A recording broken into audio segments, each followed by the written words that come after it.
읽어드린 말씀으로 다윗의 마지막 사역이라는 제목으로 하나님께서 우리에게 베푸실 은혜를 확인하는 시간 되기를 간절히 소원합니다.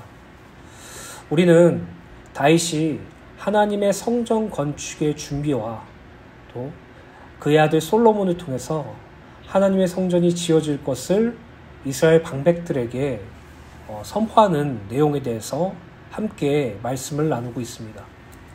다윗은 자신이 하나님의 성전을 건축하기에 가장 큰 열망을 품고 있었지만 하나님이 허락하지 않으셨고, 그럼에도 불구하고 다윗은 낙심하거나 하나님을 원망하지 않고 오히려 하나님의 성전을 건축하기 위해서 제반 준비들을 더욱더 열심히 하고, 그의 아들 솔로몬을 통해서 그 성전을 건축할 때 하나님이 함께 하셔야지만이 가능함을 반복적으로 그에게 권면했죠. 오늘 저와 여러분들이 이 땅에서 신앙생활을 하면서 내 방향과 내 뜻이 어그러지고 깨진다고 할지라도 낙심하거나 하나님을 원망하지 않을 이유가 바로 여기 있음을 우리는 말씀을 통해서 확인했어요. 그 이유는 하나님이 절대 주권으로 우리를 인도하시기 때문이에요. 내 인생의 주인이 내가 아니라 하나님이시란 말이죠. 내 인생의 어떤 중요한 부분에 있어서 그 부분만 내가 내 뜻과 내 목적으로 움직이는 것이 아니라 우리의 모든 삶을 하나님께서 당신의 주권대로 인도하신다라는 것이에요. 그래서 때론 그 하나님의 인도하심이 우리에게 불편한 상황이 찾아올 수도 있고, 하나님의 인도하심이 우리에게 괴로운 일로 찾아올 수 있지만, 우리가 그럼에도 불구하고 하나님을 원망하지 않고 기도하며 질문할 수 있는 이유는 하나님은 당신의 주권대로 우리를 인도하시고 그분의 인도하심은 합력하여 선을 인도하시는 인도하심이기 때문에 우리는 그것을 신뢰하기 때문에 우리는 하나님을 원망하는 자리가 아니라 질문하는 자리로 갈 수 있겠죠. 사도 바울은 하나님을 위해서 살았던 존재였어요. 그는 자기의 모든 것들을 내어버리고 그리스도 예수의 복음을 증거하기 위해서 여러 지방들을 다니면서 복음을 증거하였죠. 그런 사도 바울에게 괴로운 질병 하나가 허락되었어요. 이 질병은 하나님께서 바울에게 교만하지 않게 주신 하나님의 역사였다는 것이죠. 바울은 이것을 두고 하나님께 기도했지만 오히려 어떻게 응답받았는지 말씀을 통해서 우리는 확인할 수 있죠. 고린도 후서 12장 9절부터 10절에 보면 나에게 이르시기를 내 은혜가 내게 족하도다. 이는 내 능력이 약한 데서 온전하여 짐이라 하신지라. 그러므로 도리어 크게 기뻐함으로 나의 여러 약한 것들에 대하여 자랑하리니 이는 그리스도의 능력이 내게 머물게 하려 함이라. 그러므로 내가 그리스도를 위하여 약한 것들과 능욕과 궁핍과 박해와 공고를 기뻐하노니 이는 내가 약한 그때 강함이니라. 바울의 생각에 자신의 질병은 그리스도 예수의 복음을 증거하는 사도로서 타당하지 않는 질병이었어요. 바울이 원한 것은 이 질병이 속히라도 하나님께서 치유해 주시기를 원했던 것이었어요.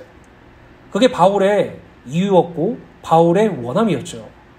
근데 그 질병이 치유되지 않고 오히려 나의 은혜가 너에게 충분하다라고 말씀하시면서 너의 자아가, 너의 삶이, 너라는 존재가 약한 그때 온전할 수 있는 것은 네가 약할 때 내가 강해지기 때문이라고 말씀하시죠. 그 말씀은 우리가 이 땅에서 신앙생활하면서 여러 가지 어려움을 봉착할 때 왜 하나님께서 우리에게 이런 어려움과 문제를 주셨는지에 대한 정말 중요한 해답이라고 말씀드릴 수 있어요. 예수를 믿으면 무엇이든 잘 되고 평탄하고 행복하다면 우리는요, 기도할 이유가 없어요. 우리는요, 그 행복과 평탄에 취해서 하나님을 온전히 섬길 수가 없어요. 그러나 우리가 이 땅에 살면서 정말 하나님을 위하여 살기를 소원하고 그리스도 예수의 복음을 위하여 살기를 소원하며 정말 주님을 사랑하여서 주님이 원하시는 그 길로 걷고자 하는 자들에게는 고난이 올 수밖에 없어요. 그리고 그 고난 속에서 우리는 때로 헷갈릴 수도 있고 우리는 때로 혼란스러울 수도 있지만 그 속에서 하나님은 바울에게 말씀하셨던 것처럼 우리에게 똑같이 말씀하시죠. 내 은혜가 내게 족하다. 우리의 약함 속에서 그리스도께서 우리와 함께 하신다는 것을 볼 수 있게 되고, 우리의 약함 속에서 그리스도께서 우리와 함께 하심으로 강한 자가 됨을 확인할 수 있다는 것이죠. 그래서 바울은 자신이 당한 능욕, 궁핍, 방패, 공고를 기뻐할 수 있다고 말했어요. 사랑하는 주은혜교회 성도 여러분, 우리가 이 땅에 살아가면서 우리에게 마이너스적인 일이 생기고 우리에게 부정적인 사건이 찾아올 때 신앙의 의문을 품는다는 것은 사실 우리가 받은 구원이 무엇인지 알지 못하기 때문에 의문을 품는 것이에요. 그러나 하나님이 우리를 구원하셨다는 사실과 그분의 구원은 지금도 진행되어져 가고 있고, 그리스도 예수께서 단 1초도 놓치지 않고 우리의 삶을 장악하셔서 우리를 이끌어 가신다는 사실을 분명히 믿는다면 하나님께 질문하며 기도할 수 있겠죠. 오늘 저와 여러분들이 문제와 어려운 가운데 하나님께 질문하는 기도와 말씀을 통해서 하나님의 응답을 받는 축복이 일어나게 되기를 간절히 소원합니다. 오늘 살펴볼 말씀은 다윗이 솔로몬을 통하여 하나님의 성전 건축을 지을 것이라는 선전에 대해서 기록되어 있어요. 이 말씀을 통해서 우리가 이 땅에 살아가면서 하나님께서 우리에게 어떤 구원을 이루셨는지 확인하기를 간절히 소원합니다. 역대상 22장 4절 말씀을 읽어드리겠습니다. 그러나 이스라엘 하나님 여호와께서 전에 나를 내 부친의 온 집에서 택하여 영원히 이스라엘 왕이 되게 하셨나니 곧 하나님이 유다 지파를 택하사 머리를 삼으시고 유다 가문에서 내 부친의 집을 택하시고 내 부친의 아들들 중에서 나를 기뻐하사 온 이스라엘의 왕을 삼으셨느니라. 우리가 지난주에 살펴보았던 역대상 28장 1절부터 3절의 말씀은 다윗이 여호와 하나님의 성전을 건축하고자 하는 간절한 열망을 가지고 있었지만 하나님께서는 다윗이 아닌 솔로몬이 당신의 성전을 지을 것이라고 말씀하셨죠. 다윗은 하나님의 성전 건축의 주체로 허락받지 못하였지만 그는 자신의 열망보다 이 일에 대한 최종 결정을 내리시는 하나님의 말씀을 따랐다고 말씀드렸어요. 그리고 오늘 살펴볼 역대상 28장 4절부터 7절의 말씀은 여호와 하나님께서 솔로몬을 성전 건축의 적임자로 세우셨다는 사실을 이스라엘 모든 방백들에게 선언하는 내용에 대하여 기록되어 있죠. 4절 말씀을 보면 다윗이 하나님의 성전 건축의 주체자로 허락받지 못하였음에도 불구하고 하나님을 원망하거나 낙심하지 않는 근원적인 이유에 대하여 설명하고 있어요. 4절을 보면 그 첫 시작이 그러나로 시작되죠. 이 성경을 흥정역 성경은 그럼에도 불구하고 라고 번역되어 있어요. 즉 다윗은 하나님께서 비록 성전 건축을 허락하지 않았지만 그럼에도 불구하고 자신을 이스라엘의 왕으로 세우신 그분의 은혜가 너무나도 크다는 사실을 밝히고 있는 것이죠. 과거 다윗은 자기 아버지인 이새에게조차 인정받지 못했던 볼품없는 일개 목동 출신이었지만 하나님께서는 당신의 주권으로 자신을 이스라엘의 왕으로 선택했다는 사실을 밝히고 있어요. 즉 일개 목동 출신인 자신을 여호와 하나님께서 주권적으로 선택하사 왕으로 삼으신 것처럼 하나님의 성전 건축에 적합한 인물도 하나님께서 주권적으로 선택하셨다는 사실을 밝히고 있는 것이에요. 그래서 사무엘하 16장 4절부터 12절 말씀을 보면 사무엘이 여호와의 말씀대로 행하여 베들레헴에 이르매 성읍 장로들이 떨며 그를 영접하여 이르되 평강을 위하여 오시나이까 이르되 평강을 위함이라. 내가 여호와께 제사를 하러 왔으니 스스로 성결하게 하고 와서 나와 함께 제사하자 하고 이새와 그의 아들들을 성결하게 하고 제사에 청하니라. 그들이 오매 사무엘이 엘리압을 보고 마음에 이르기를 여호와의 기름 부으실 자가 과연 주님 앞에 있도다 하였더니 여호와께서 사무엘에게 이르시되 그의 용모와 키를 보지 말라. 내가 이미 그를 버렸노라. 내가 보는 것은 사람과 같이 아니하니 사람은 외모를 보거니와 나 여호와는 중심을 보느니라 하시더라. 이새가 아비나답을 불러 사무엘 앞에 지나가게 하매 사무엘이 이르되 이도 여호와께서 택하지 아니하셨느니라 하니 이새가 산마로 지나가게 하매 사무엘이 이르되 이도 여호와께서 택하지 아니하셨느니라 하니라. 이새가 그의 아들 7을 다 사무엘 앞으로 지나가게 하나 사무엘이 이새에게 이르되 여호와께서 이들을 택하지 아니하셨느니라 하고 또 사무엘이 이새에게 이르되 내 아들들이 다 여기 있느냐. 이새가 이르되 아직 막내가 남았는데 그는 양을 지키나이다. 사무엘이 이새에게 이르되 사람을 보내어 그를 데리고 오라. 그가 여기 오기까지는 우리가 식사 자리에 앉지 아니하겠노라. 이에 사람을 보내어 그를 데려오매 그의 빛이 붉고 눈이 빼어나고 얼굴이 아른떴더라. 여호와께서 이르시되 이가 그니 일어나 기름을 부으라 하시는지라. 이 말씀을 보시면 이새가 사무엘 앞에 자신의 7 아들을 보여주었지만 다윗은 보여주지 않았다는 사실을 알 수 있죠. 사무엘이 이새에게 너에게 있던 아들이 이 7이 다냐라고 물을 때 그제서야 막내가 있다고 말하며 지금 양을 치고 있다고 말해요. 이 말씀을 그대로 보면 이새는요, 애초에 사무엘에게 자기의 막내 아들인 다윗을 소개시켜줄 마음이 없었다는 것을 알고 있죠. 사무엘이 맨 처음에 아비나답을 볼 때 하나님께서 이 사람을 택하셨다는 확신을 가지고 있었지만, 엘리압을 볼 때 그 마음을 갖고 있었지만 하나님께서는 그의 외모가 아니라 중심을 보는 자라고 말씀하시면서 끝끝내 아니라고 말씀하시고 마지막 다윗을 택하셨다는 사실을 알 수 있어요. 결국 다윗은 자신의 어떤 뛰어남과 자신의 어떤 빼어남과 또는 특출한 지혜와 왕이 될 수 있는 자격과 조건을 가지셔서 왕이 된 것이 아니라는 말이죠. 하나님께서 택하셨기 때문에 왕으로 세움받았다는 것을 알고 있어요. 다윗은 이것을 알고 있기 때문에 나를, 목동 출신인 나를, 가장 비천한 나를 당신의 주권으로 이스라엘의 왕으로 세우셨다는 사실을 알고 있기에 하나님의 성전을 건축하는 그 중요한 일을 맡을 자도 나의 열심과 나의 열정과 나의 결심에 따라 하나님의 마음이 흔들리는 것이 아니라 하나님께서는 당신의 주권대로 이미 정하셨다는 사실을 알고 있기 때문에, 다만 그 성전 건축의 주체자가 내가 되었으면 좋겠지만 하나님은 그것을 허락하지 않으시고 솔로몬을 적임자로 세우셨다고 말씀하셨기 때문에 그는 그럼에도 불구하고 감사합니다라고 고백할 수 있는 것이에요.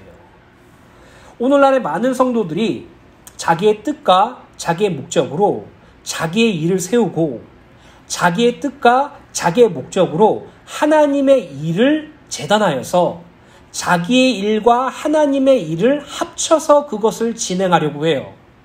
그래서 하나님의 일도 잘 되고 나의 일도 잘 되는 걸 간절히 바라죠. 사업하는 사람들은 사업이 성공해서 그 사업에 복음이 증거되고 전도가 되어지는 것을 꿈꾸며 그 사업체가 점점 발전해서 선교할 수 있는 그런 축복을 꿈꾸면서 사업을 해요.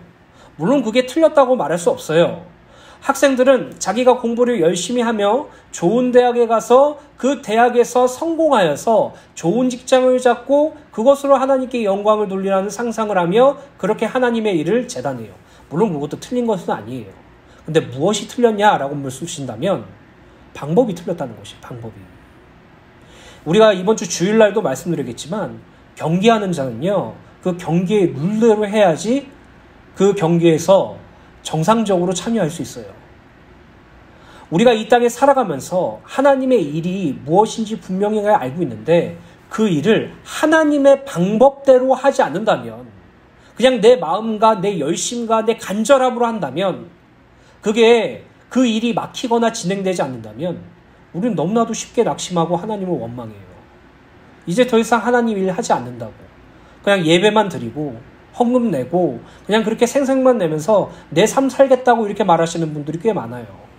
그런 분들은 하나님의 일에 대한 감각은 있지만 그 일을 어떻게 진행해야 될지에 대해선 전혀 생각 없이 자기의 경험과 자기의 생각과 자기의 뜻대로 그 일을 진행하려고 노력을 해요. 그러다가 어그러지면, 그러다가 되지 않으면 너무나도 쉽게 포기하죠. 오늘날 저와 여러분들이 이 땅에서 기억하셔야 될 것은 하나님의 일을 진행함에 있어 그 일이 막힌다면요, 기도하시면 돼요.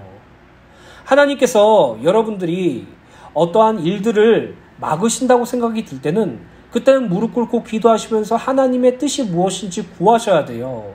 그것을 어떻게든 애를 써야 된다. 사단의 역사다. 흑암의 권세가 강해서 그렇다. 아니에요, 여러분. 흑암의 권세가 아무리 강해도요, 하나님께서 택하신 성도와 택하신 때가 그때라면 흑암의 권세가 아무리 역사도 빛은 비추어지게 되어 있어요. 마치 우리가 열심히 하지 않아서, 마치 우리가 열정을 가지지 않아서 그 흑암이 꺾이지 않았다라고 하는 것은 하나님의 전도가 하나님의 역사가 아니라 인간의 수고와 열정을 통해서 흑암이 벗어난다라는 인본주의적 신앙을 가지고 하고 있기 때문이에요. 아무리 불가능한 지역과 아무리 불가능한 존재라고 할지라도 하나님께서 그의 마음을 여신다면 그는 구원받을 수 있어요. 그런데 우리는 우리의 열정이 첨가되어야 되고 우리의 열심이 첨가되어야 되고 우리의 온전한 마음가짐을 통해서 그 일이 이루어진다고 생각을 하니까 늘 되지 않는 것에 자책하고 신앙에 쉽게 낙심하는 그런 삶을 살게 되겠죠. 사랑하는 주내교회 성도 여러분, 여러분들이 이 땅에 신앙생활을 하면서 하나님의 일을 할 때, 그 일을 향해서 여러분들이 달려갈 때 그 일이 막힌다면 그럼에도 여러분들이 감사하고 기뻐해야 될 이유를 먼저 발견하셔야 돼요. 심지어 우리가 복음을 증거하러 전도를 하거나 선교로 갈 때 단 한 명도 복음을 증거하지 못했을 때 우리가 이 땅에 살면서 하나님의 일을 하기 위해서 전심전력으로 달려갔음에도 불구하고 오히려 그 일이 진행되지 않고 넘어져서 아무것도 되지 않을 때 주위 사람들이 여러분들을 비웃고 조롱할 때 그럼에도 여러분들이 감사해야 될 이유를 발견하셔야 돼요. 그렇다면 우리가 어떠한 상황 속에서 감사할 수 있는 이유는 무엇입니까? 로마서 4장 4절부터 8절입니다. 일하는 자에게는 그 삭슬 은혜로 여기지 아니하고 빛으로 여기거니와 이를 아니할지라도 경건치 아니한 자를 의롭다 하시는 이를 믿는 자에게는 그 믿음을 의로 여기시나니 일할 것이 없이 하나님께 의로 여기심을 받은 사람의 행복에 대하여 다윗에 말한 바 그 불법을 사하심을 받고 그 죄를 가리우심을 받는 자는 복이 있고 주께서 그 죄를 인정치 아니하실 사람은 복이 있도다 함과 같으니라. 우리는요 너무나도 연약한 존재라서 우리는요 믿음이 무엇인지도 모르고 은혜가 무엇인지도 몰라서 늘 마음속에 한 가지 갈급함을 가지고 있어요.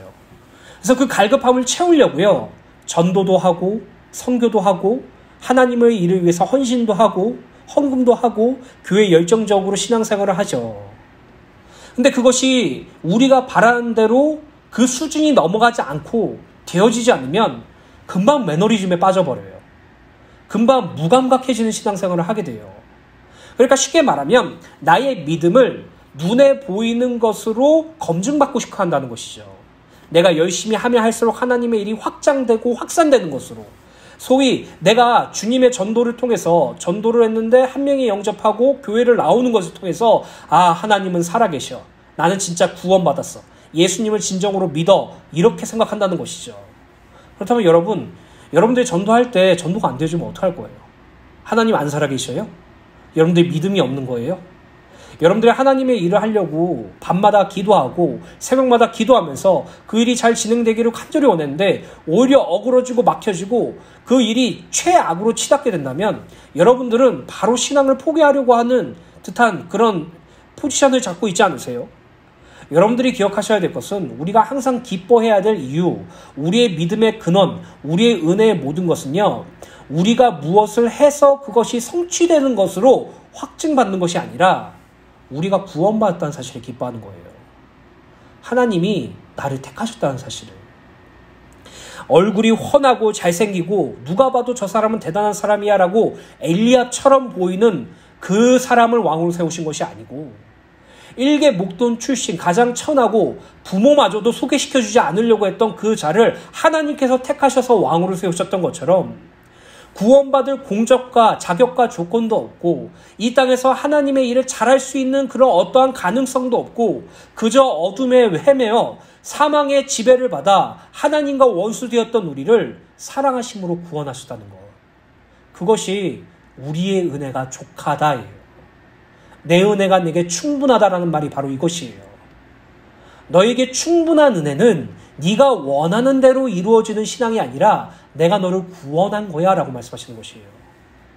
일하지도 않았는데 의롭다고 여기시고 죄를 사하여 주신 그 은혜, 그로 말미암아 구원받다는 사실이 우리에게 있어서 가장 근원적인 기쁨이에요.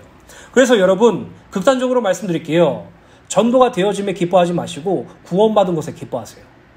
여러분들이 하나님의 일을 한다고 그 일이 확산되고 그 일이 남들이 볼 때 대단하게 여길 정도로 확장되는 것에 기뻐하고 고무되지 마시고 여러분들을 택하셔서 구원하셨다는 그 사실에 기뻐하세요. 여러분들이 이 땅에 살아가면서 선교하면서 그 선교 현장에서 복음이 증거된 것을 보고 기뻐하는 것보다 여러분들을 택하시고 여러분들을 의롭다고 칭하시고 여러분들의 죄를 사하주셨다는 그 사실을 기뻐하세요. 기억하세요. 우리가 무엇을 성취해서 오는 만족감은 은혜가 아니에요. 하나님께서 우리에게 베푸신 구원만이 은혜예요. 즉 구원받은 성도는 구원하러 기쁠 수 있는 것이죠. 다윗은 자신이 성전 건축의 주체자가 되지 못했음에도 불구하고 그럼에도 불구하고 기뻐할 수 있었던 것은 가장 연약하고 가장 비천한 목동인 나를 하나님께서 사랑하셔서 이스라엘의 왕으로 택하셨다는 사실을 기뻐하셨어요. 오늘 그것이 우리의 정체성 되기를 간절히 소원합니다. 역대상 28장 5절입니다. 여호와께서 내게 여러 아들을 주시고 그 모든 아들 중에서 내 아들 솔로몬을 택하사 여호와의 나라 왕위에 앉혀 이스라엘을 다스리게 하려 하실지. 5절의 다윗은 여호와 하나님께서 자신의 여러 아들들 가운데 솔로몬을 왕으로 선택하셨음을 선언하죠.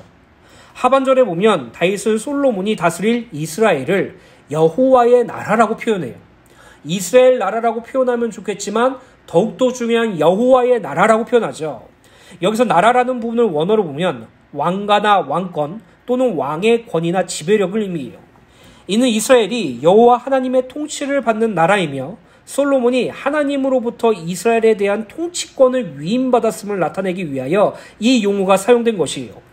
이러한 사실은 여호와 하나님께서 솔로몬을 택하여 여호와의 나라의 위에 앉히셨다는 의미로 이는 이스라엘 하나님께서 솔로몬에게 통치를 위임한 나라이며 그 나라의 진정한 주권은 바로 여호와 하나님께 있다는 의미를 밝혀요.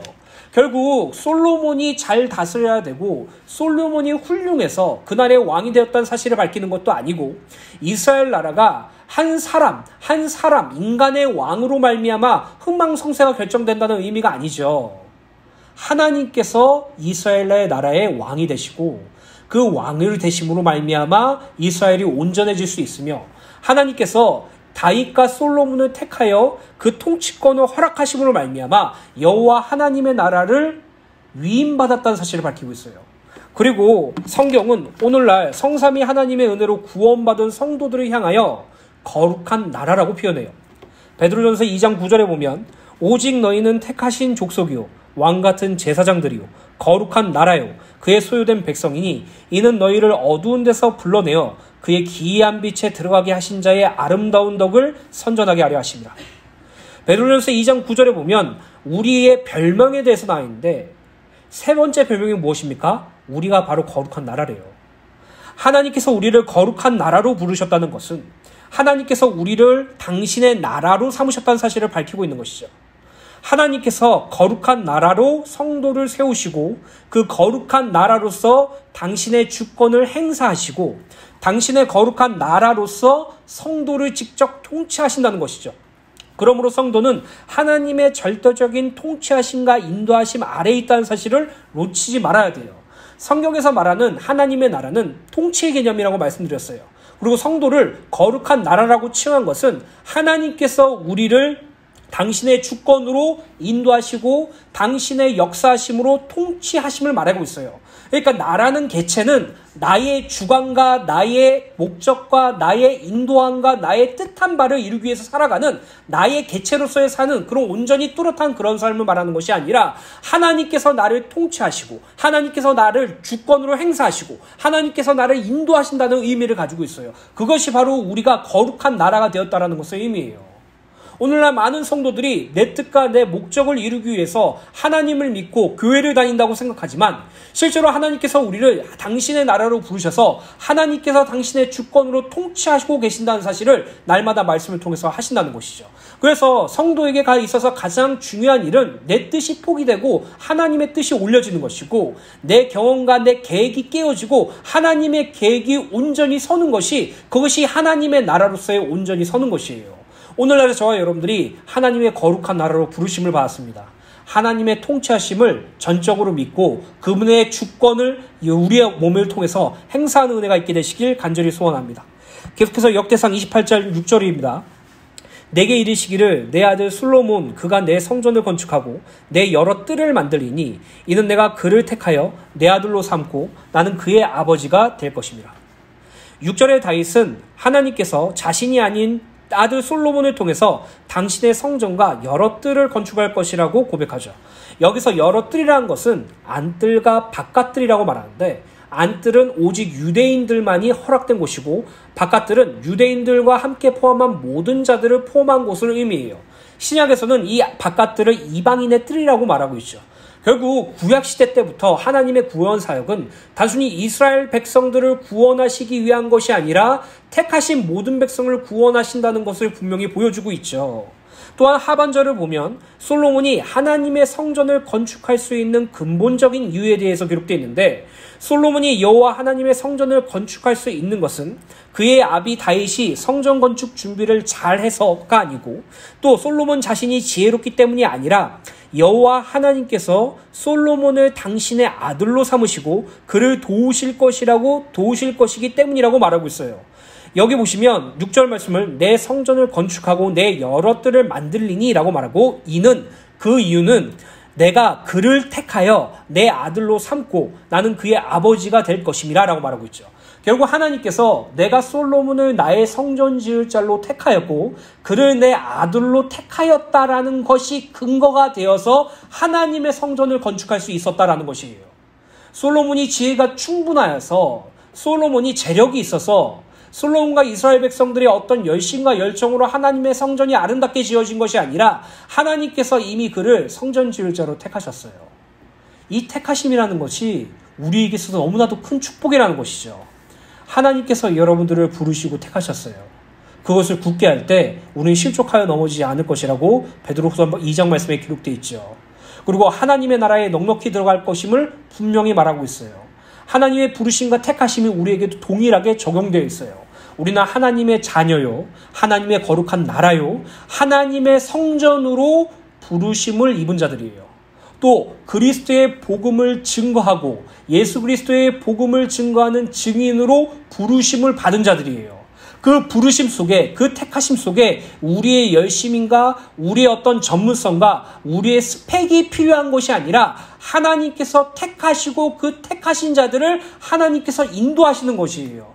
그래서 교회 안에 재능을 키워야 된다, 교회 안에 전문성을 키워야 된다, 영향력을 품어야 된다, 엘리트가 되어야 된다, 그래야지 전도가 확산되어진다. 그건요, 하나님의 전도 방법을 철저하게 무시하는 것이에요.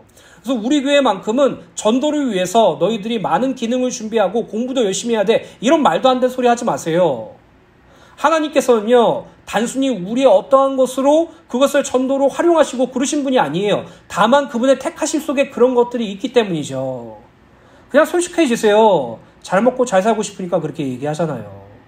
성공하고 돈 잘 벌고 그렇게 하면은 세상에게도 인정받고 삶도 평안해지고 행복해지니까 또 그곳으로 전도도 되어지니까 그걸 택하는 거잖아요. 아니에요. 우리는요, 하나님을 위해서라면 좁은 길을 걸어가는 자예요. 십자가의 길을 걸어가는 자들이에요. 그 길이 고난이라는 것을 알면서도 기쁨으로 갈 수 있는 자들이에요. 하나님은 단 한 번도 우리에게 부요함과 성공과 축복을 보장하면서 전도하라고 요구하지 않으셨어요. 오히려 고난과 핍박을 받을 것임을 명시하고, 그럼에도 불구하고 너는 하나님의 자녀고 그럼에도 불구하고 너는 그리스도로 밟아가는 그리스도인이기 때문에 그리스도의 발자취를 따르라라고 말하고 있지. 내 삶이 행복하고 평온해지길 원한다면 신앙생활을 포기하세요.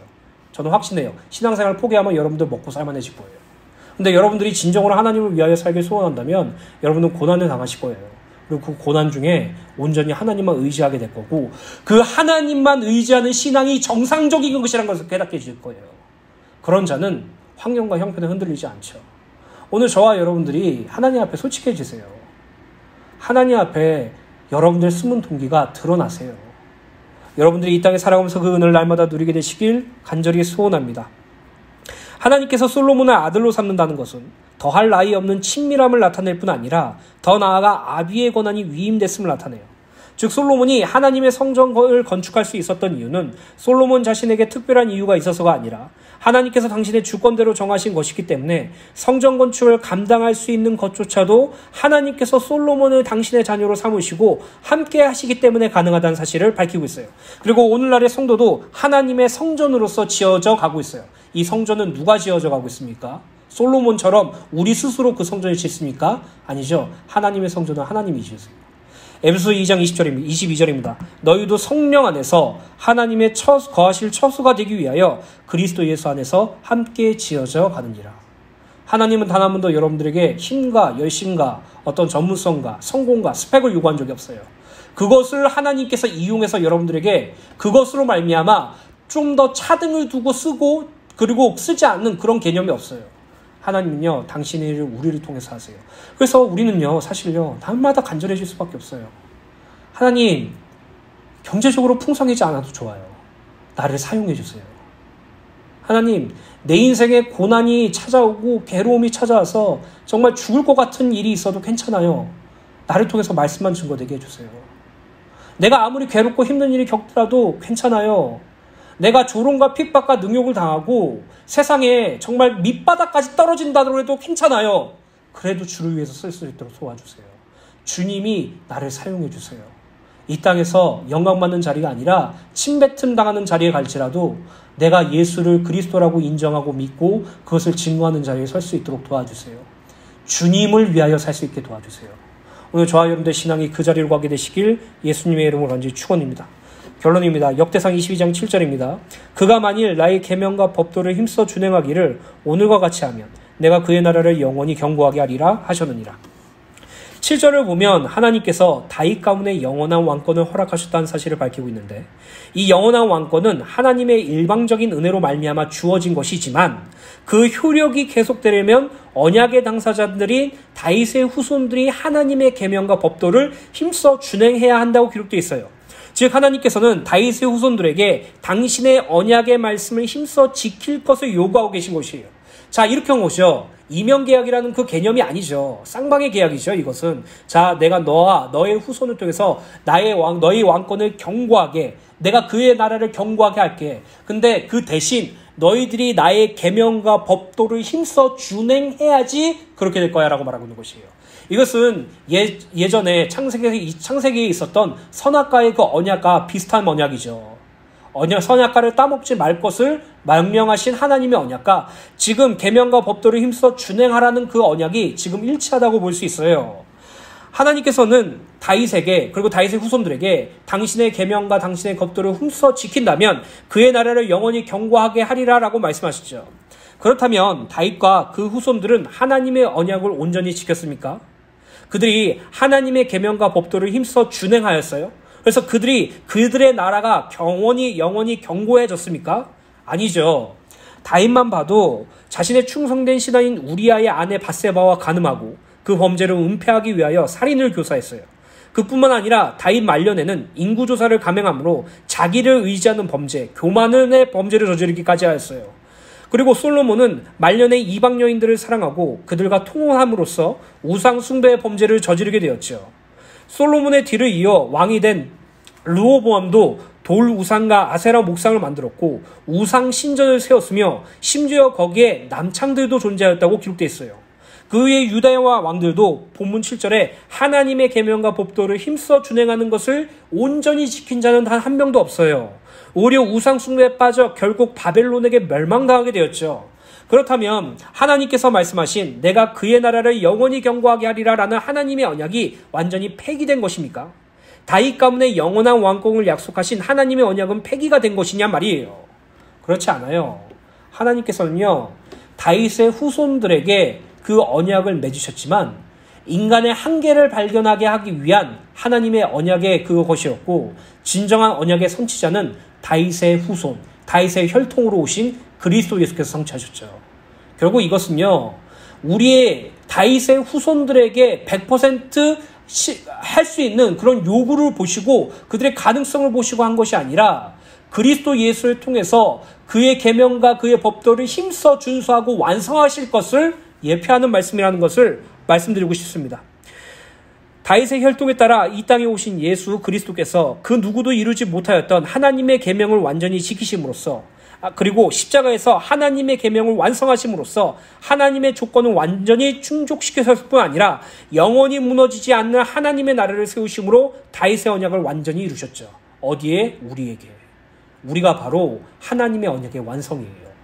그리스도 예수께서 율법을 완성하시고 율법을 이루시고 우리와 연합하심으로 말미암아 우리가 당신의 거룩한 나라가 되었으므로 우리는 이제 우리 스스로의 언약을 지키는 존재가 아니라 언약을 성취하신 그리스도 예수로 말미암아 하나님 앞에서 의롭게 되었다는 것이죠. 그렇기 때문에 우리의 신앙생활 역시 우리 스스로의 힘과 노력으로 우리의 선한 동기로 우리의 아름다운 의로 신앙을 유지하고 신앙을 자라게 하는 것이 아니라 우리의 그 율법을 완성하시고 성취하신 그리스도 예수와 함께 말미암아 그분으로 말미암아 의롭다 하심을 얻어서 우리는 하나님의 자녀로서 그리고 하나님의 구원을 이루어가는 자로서 이 땅에서 살아가게 되었다는 것이죠. 그 은혜를 날마다 누리게 되시기를 예수님의 이름으로 간절히 축원합니다. 로마서 8장 1절부터 4절 공동 번역 말씀 읽어드리고 마치겠습니다. 그러므로 이제 그리스도 예수와 함께 사는 사람들은 결코 단죄받는 일이 없습니다. 그것은 그리스도 예수와 함께 생명을 누리게 하는 성령의 법이 나를 죄와 죽음의 법에서 해방시켜 주었기 때문입니다. 인간의 본성이 악하기 때문에 율법이 이룩할 수 없었던 것을 하느님께서 이룩하셨습니다. 하느님께서는 당신의 아들을 죄 많은 인간의 모습을 보내어 그 육체를 죽이심으로써 이 세상의 죄를 없이 하셨습니다. 이렇게 해서 육체를 따라 살지 않고 성령을 따라 사는 우리 속에서 율법의 요구가 모두 이루어졌습니다. 하나님께서는 그리스도 예수를 통해서 율법의 요구를 우리에게 모두 이루셨어요. 우리가 그 구원받은 자예요. 여러분들의 삶이, 여러분들의 현실이, 여러분들의 현재가 어떠한 고통스러운 일이 있고 어떠한 고난이 있다고 할지라도 우리가 그럼에도 기뻐할 수 있는 이유는 하나님께서 우리를 택하시고 우리를 구원하셨기 때문이에요. 오늘 그 구원으로 날마다 기뻐하는 저와 여러분들 되시길 예수님의 이름으로 축원합니다.